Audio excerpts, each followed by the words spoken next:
Hey guys, I'm Mark from Portion of Sport and welcome to Game Week 19 of the Premier League review. Happy New Year. I hope 2017 is a better year than 2016 was. But if you are new to this series, what we do is we take a look at the past set of Premier League results, we take a look at the Premier League table, and we finish off by looking at the top goal scorers. So here is a list of the past set of Premier League results. These games were playing on Friday the 30th, Saturday the 31st of December, and Sunday the 1st of January 2017. And yes, I know that there were matches last night and tonight, but those games are part of a different game week, so I'll be covering those on Thursday. But anyway, next to the games are there times in this video. If you want to hear about specific matches, go to the time that is next to the match and you'll skip out all the other crap.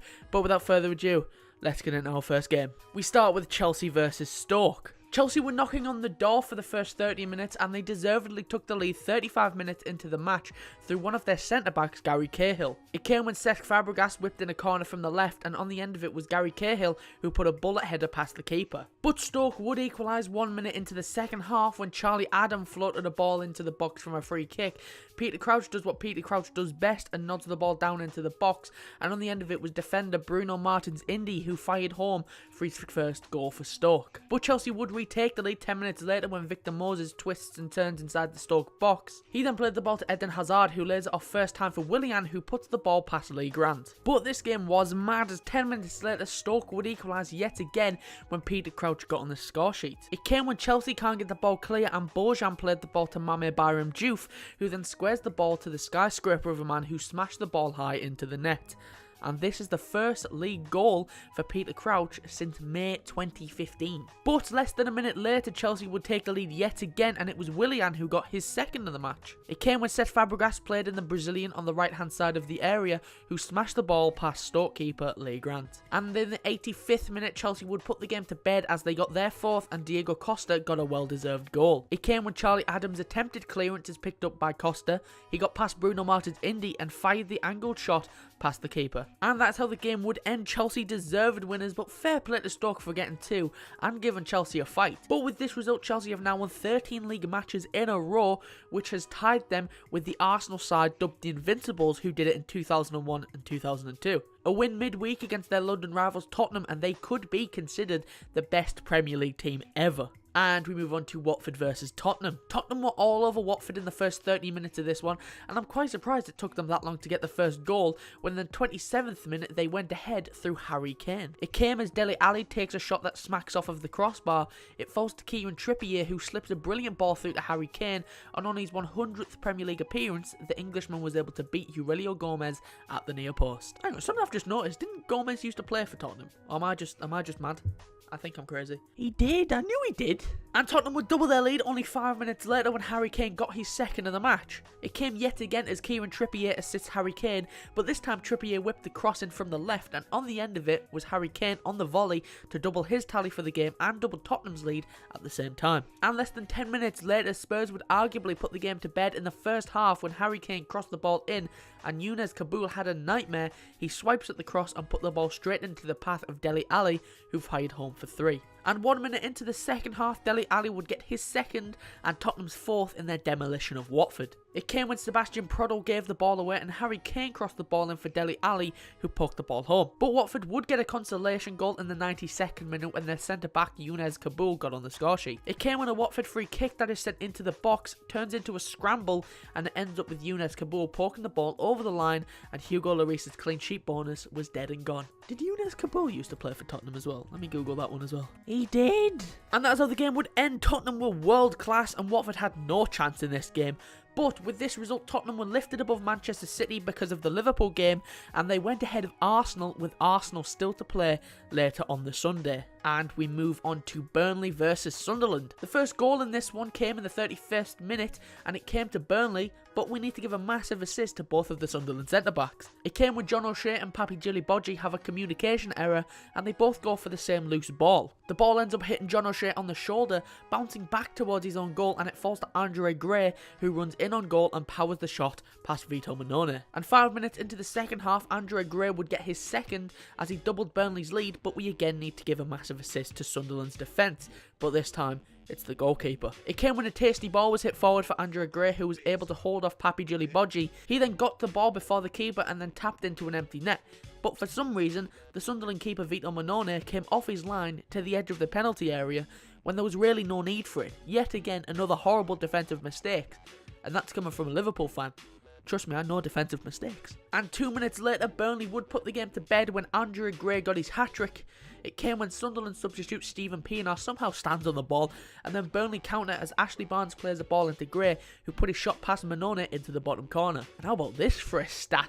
Henrikh Mkitariyan is the first Burnley player to ever score a Premier League hat-trick. Burnley would have the perfect chance to make it 4, as in the 67th minute they were given a penalty. It came when Seb Larsson took down Scott Arfield in the area and the referee pointed to the spot. Ashley Barnes stepped up to take the spot kick and he nestled the ball into the bottom corner. But Sunderland would get a consolation goal 3 minutes later through their best player, Jermaine Defoe. It came when Adnan Januzaj takes the ball forward, who then dinks a pass at the back post to Defoe. He takes a touch to set himself and puts the ball past Tom Heaton. And I'm telling you, if Sunderland have any chance of staying up, they need to keep a hold of Defoe. He is so underrated and always has been. His close range finishing is brilliant, and if Sunderland lose him in January, then they might as well kiss the Premier League goodbye. And that's how the game would end. A brilliant performance from Burnley, and in particular Henrikh Mkitariyan. Sunderland were awful and I can't see them staying in the Premier League this season.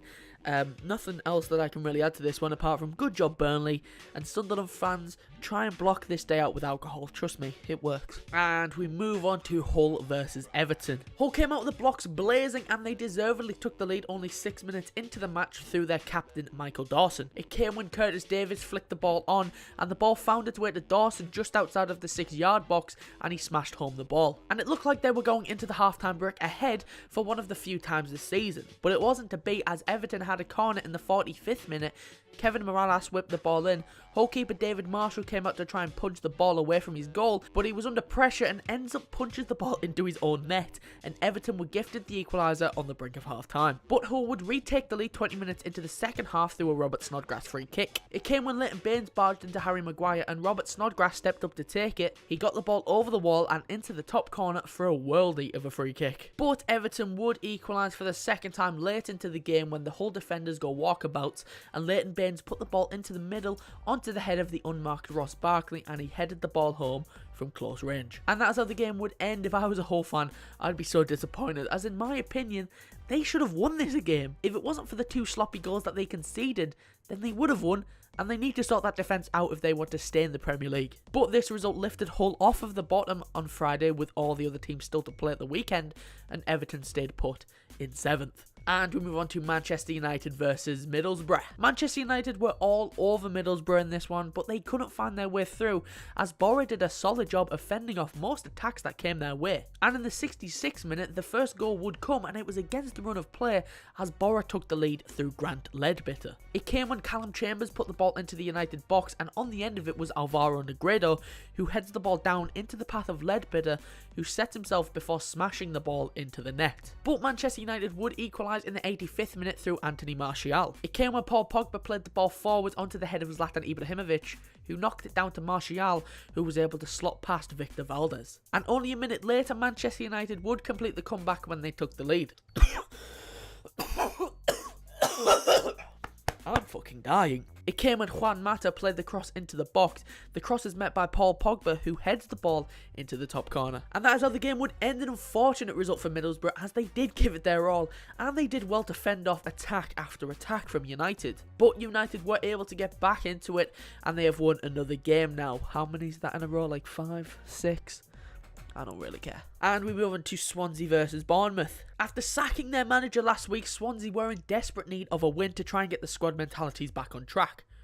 But no. Bournemouth took the lead in the 26th minute when Benik Afobe got the goal. It came when Ryan Fraser played a low cross in from the left and Jordi Amat nearly put the ball into his own goal, but the ball hit the post and Benik Afobe was in the right place at the right time to tap home the rebound from inside the 6-yard box. And Bournemouth would double their lead on the stroke of half time when Junior Stanislas played the ball to Jack Wilshere with a nice little backheel pass. Wilshere gives it back to Stanislas, who then put in a low pass across the goal face, and Ryan Fraser was there to put the ball into the net from point blank range. And Bournemouth would put the game to bed in the 86th minute when they got their third and Joshua King got on the score sheet. It came when Charlie Daniels put a low pass in to substitute Joshua King. King races onto the ball and put it past Lucas Fabianski. And that is how the game would end. Swansea stay at the bottom of the table and they are without a manager. 2017 hasn't got off to the best start for you, has it? But they had no chance as Bournemouth outplayed them. and deservedly took all 3 points away from the Liberty Stadium. And we move on to Arsenal versus Crystal Palace. Oh my god, Olivier Giroud scored a scorpion kick that was better than Mkitariyan's last week because he was actually onside. But yes, Olivier Giroud decided to do the spectacular when he put Arsenal 1-0 up as he scored with a scorpion kick. It came when Crystal Palace were actually on the attack and Arsenal turned defence into attack with a counter-attack. The ball ends up with Alexis Sanchez, who crosses the ball in for Olivier Giroud. Of all people, he decides, you know what, I'm going to scorpion kick it. He scorpion kicks it, ball hits the bar into the back of the net. And yes, this one was better than Mkhitaryan's because Giroud actually was onside. And after that magical moment, the game actually kind of died a bit. But Arsenal would double their lead in the 56th minute when Alex Iwobi got on the score sheet. It came when Nacho Monreal's cross bounces off of Scott Dan and Alex Iwobi showed great reactions to adjust, get underneath the ball and head above the 2 players that were on the goal line. And that's how the game would end. Arsenal were extremely comfortable in this game and Sam Allardyce has got work to do in the January transfer window. He has never been relegated with any club he's been at and I don't think he'll want to start now. But with this result, Arsenal up to 3rd and Crystal Palace stay 2 points above the relegation zone. And we move on to Southampton versus West Brom. The game was pretty boring in the first half until the 40th minute when the game sprung to life when Southampton took the lead when Dusan Tadic showed a bit of skill on the wing. The West Brom players put the ball out for a corner, Tadic put the corner into the box and at the near post was Shane Long who headed the ball past Ben Foster. And 2 minutes later, West Brom equalised when they turned into Barcelona. Claudio Yacob put the ball into Chris Brunt. He passes it to Hal Robson-Kanu, who then flicks it onto Matt Phillips, who takes a touch and rolls the ball into the bottom corner. What a goal this was. Tiki-taka at its finest, especially in a game that was boring. This was the one shining light from the first half. And 4 minutes into the second half, Hal Robson-Kanu put West Brom ahead. It came when Matt Phillips put a ball through into the Welsh international, who was about 18 yards out from goal. He took a touch to set himself and then hit the ball with his left foot into the top bins. And Southampton's day would go from bad to worse when their centre-back Virgil van Dijk got sent off. It came when Solomon Rondon had too much pace for the Dutch player, and the already booked Van Dijk wrestled Rondon to the floor, and no doubt about it, referee got out the second yellow, and he headed for an early bath. And that is how the game would end. A big win for West Brom after back-to-back defeats over the Christmas period. They now need to get back into a winning streak, and who knows where they could end up. And we move on to Liverpool versus Manchester City. Liverpool would take the lead only 8 minutes into this game when Jorginho Wijnaldum got only his second goal for the Cop. It came when Liverpool's first attack ended up in a corner for the Reds as Adam Lallana put in an excellent cross, and on the end of it was Wijnaldum who rose the highest and put the home side ahead in this massive game at the top of the table. And that is how the game would end, believe it or not. Pretty boring game in the end.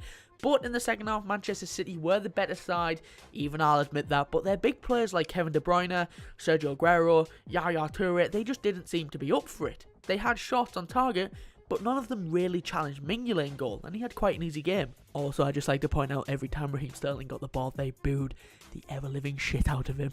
But nonetheless, really happy with this result as this game keeps Liverpool second, still 6 points behind Chelsea, and it also put them 4 points ahead of City. And finally, we've got Leicester versus West Ham. The only goal in this game came in the 20th minute when Leicester took the lead they deserved when Islam Slimani got the goal. It came when Mark Albrighton played a cross that found Slimani, who powered the ball past Darren Randolph with a header. And that's how the game would end. West Ham's winning streak has been put down, and Leicester end possibly the best year in the football club's history with a win and a clean sheet. What's not to like? Right, so that's all the matches I've got for you this time. Before we go, let's take a look at the Premier League table and top goal scorers, starting off with the Premier League table. Starting with the top 5, and as you can see, Chelsea are still on top with their 13th win in a row against Stoke this week. Liverpool stays second following their big win against Manchester City. Arsenal are third after beating Crystal Palace. Tottenham are in the top 4 for the first time since October after thrashing Watford, and Manchester City dropped down to 5th after being beat by Liverpool. Moving on to the bottom 5, Swansea are on the bottom after being beat by Bournemouth. Hull are 19th after grabbing a point from Everton. Sunderland are 18th after being thrashed by Burnley. Crystal Palace are 17th following their defeat against Arsenal, and Middlesbrough are 16th after they were beat by Manchester United. Moving on to the top goal scorers, and as you can see, Diego Costa extended his lead at the top of the goal scorers when he added a goal to his tally against Stoke. Alexis Sanchez is second on 12 goals and 7 assists. Zlatan Ibrahimovic is third on 12 goals and 3 assists. Romelu Lukaku is fourth on 10 goals, 3 assists as well. And Harry Kane comes into the top 5 for the first time after his 2 goals this week took his tally up to 10 goals and 2 assists. Right, so that's all I've got for you this time. If you did enjoy, be sure to leave a like and subscribe, and I'll be back on Thursday for the next episode of the Premier League review. So that's the first episode of 2017. done and dusted. We've actually got a Portion of Sport Twitter account, so if you want to go follow us there, we'll give our thoughts on like live stuff. Go follow us. It's also in there. It's at Portion of Sport _ Some cheeky bastard already took Portion of Sport. Dickhead. If you want to make my 2017 get off to a great start, you could follow me on Twitter or subscribe to my personal YouTube channel. It's a good time to sub because I'm going to be starting a new series soon on Mafia 3. So go sub. Links description. My channel should be popping on your screen around about now. But anyway, let's hope for a great 2017. I've been Mark from Portion of Sport, and I'll see you soon.